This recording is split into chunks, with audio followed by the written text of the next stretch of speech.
अस्सलाम वालेकुम guys, welcome back to my channel. आज मैं स्पीच थेरेपी की 5th क्लास लेके आई हूँ, जिसमें मैं आपको ब्लोइंग एक्सरसाइजेस के बारे में बताऊंगी कि जब हम थेरेपिस्ट के पास जाते हैं तो उसने 5th नंबर पे हमें ब्लोइंग एक्सरसाइजेस के बारे में बताया है।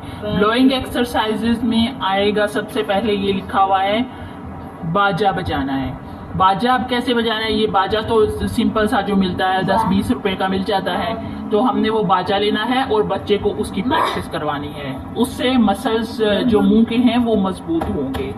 तो बाजे की प्रैक्टिस दिन में 10 दफा करवानी है। और साथ में गुब्बारा फुलाना है। गुब्बारा फुलाना सिखाना है, क्योंकि बच्चा गुब्बारा नहीं फुला सकेगा।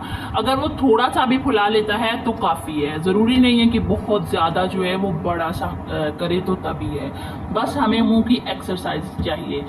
तो गुब्बारा एक तो फुलाना है, और एक सीटी होती है, सीटी के आगे गुब्बारा लगा हुआ होता है, तो वो जो इस तरह से आगे की तरफ जाती है और पीछे आती है। तो उसके बारे में मैं अभी आपको आगे चल के डिटेल में बताती हूँ। तो यहाँ पे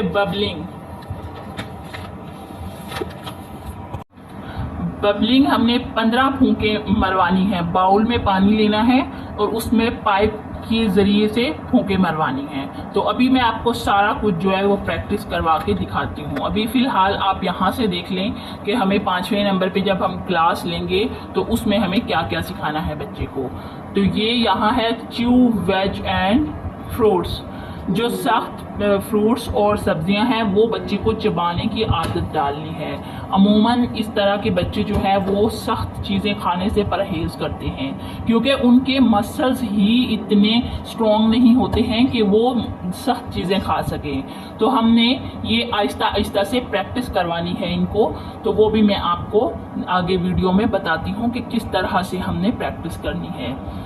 तो लिक करना है, चाटना है। मीन के कोई एक स्टिक होती है जो आइसक्रीम वाली, उसके ऊपर हमने बच्चे से लिक करवाना है। और ये प्रैक्टिस भी हमने 10 दफा करवानी है। दिन में 10 दफा करवानी है और 15 बार लिक करना है स्टिक को, एक दिन में 10 मरतबा।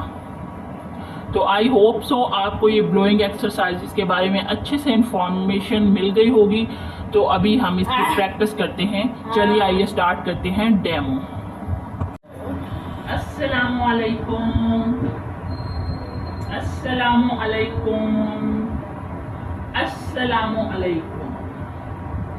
अब्दुल्ला, ओके अब्दुल्ला, इसमें फूंक मारनी है आपने। फूंक मारे, फूंक, यस, फूंक मारे। फूंक मारने से ये बबल्स जो बन रहे हैं ये बच्चा देखेगा। फूंक तो वैसे भी मार सकता है, लेकिन इस तरह से ये बबल्स बनते हैं ना, तो बच्चे को इंटरेस्ट पैदा हो जाती है कि ये हम बबल्स बना रहे हैं। तो इसी बहाने से वो अच्छी तरह से काम कर लेते हैं। तो इसी तरह से अब्दुल्ला से मैं 15 फूंके मरवाऊंगी, दिन में 5 मरतबा। तो इस तरह कुल मिला के एक दिन में 50 दफा एक्सरसाइज हो जाएगी इसकी। अब्दुल्ला 15 फूंके मारनी है, 15।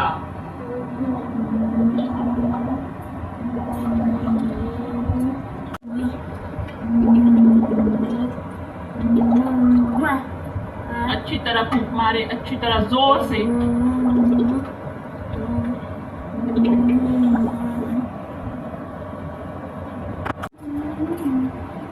तो नेक्स्ट जो हम इस क्लास में काम करेंगे वो ये है बॉल और अंडा। एक अंडा ले लेना है और एक बॉल ले लेनी है। अंडा आप आर्टिफिशियल भी ले सकते हैं, मेरे पास ये रेयर वाला है इसलिए मैं आराम से पकड़ूंगी। तो आर्टिफिशियल बच्चों के खिलौने में होता है। तो एग और बॉल में, अगर आपके घर में जो आपके घर में अल्फाज यूज होते हैं आपने वही बच्चे के साथ बोलना है। ये नहीं करना कि घर में हम अंडा बोल रहे हैं तो ये सिखाते हुए हम एग बोल रहे हैं। तो बस जो हमने घर में अल्फाज इस्तेमाल करना है वही। इसको हम घर में बॉल बोलते हैं, बॉल। ये क्या है? Ball, ball. और ये क्या है? अंडा, अंडा, अंडा। जी